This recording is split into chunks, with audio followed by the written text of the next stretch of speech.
Viewers আসসালামু আলাইকুম। আমরা এখন এই বাংলা বাক্যটাকে বুঝে বুঝে বাংলা থেকে ইংরেজিতে করব। আর যারা স্পোকেন ইংলিশ শিখতে চাচ্ছেন, এটা কিন্তু খুবই গুরুত্বপূর্ণ একটা স্ট্রাকচার হতে যাচ্ছে তাদের জন্য।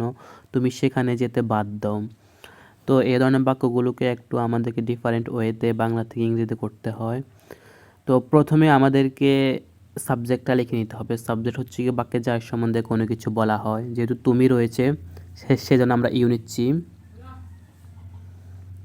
You.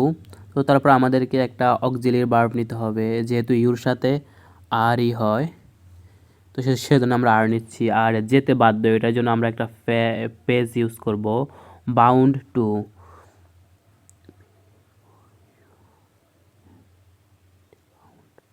Bound to, you are bound to, তুমি। তারপরে আসতে হবে আমাদেরকে মেইন ভার্বে, যে তো মেইন ভার্ব সচরাচর বাংলা বাক্যে শেষে থাকে যেতে।